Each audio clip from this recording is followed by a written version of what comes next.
Okay, so Susan Harris again. So we've got our pairs that we've done for these blocks. If you'll pan around to that quilt, pan around to the quilt. We're going to end up with blocks that look like this. This is the Jenny Dunn Chevron. And we've got these in pairs. We know these four go together. So I'm not going to mess with those right now. I'm going to do these one at a time. I'm going to take this first group and I'm going to open them up the way they're supposed to be sewn. And they're supposed to go just like this, okay? All right? Oh, just like this. I want this one to go to the right. Always start going to the right. Go home is good, go to the right is good. Of course, if you're left-handed, no offense, but most people are right-handed. So we're going to make him go to the right and flip him back over. So now that seam is going to the right. Now flip this one over on top of him and press him in place. Have a pin ready.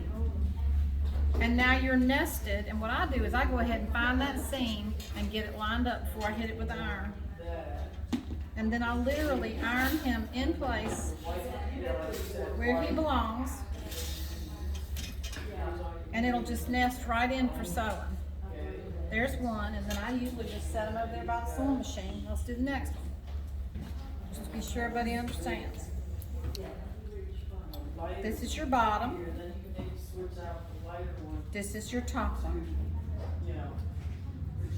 Okay, that's your top one, that's your bottom one, okay?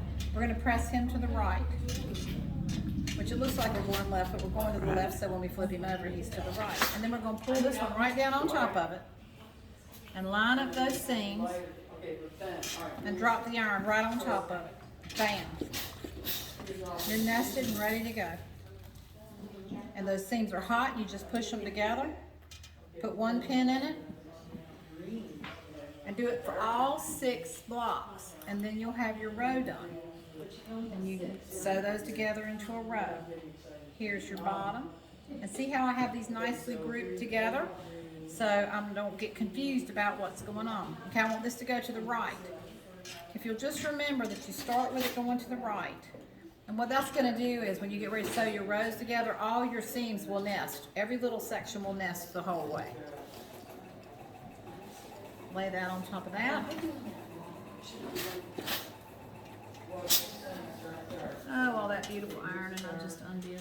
It was a lot of hard work, that ironing. I had some questions about whether I would iron to the side or iron open. In this case, I iron open because I don't want to trim off the little teeth. You can iron to one side, it's fine. I think if you iron to one side, you're going to put more weight on that side of the seam, and you're probably going to want to square your blocks. Personally, I can watch more TV ironing than I can squaring.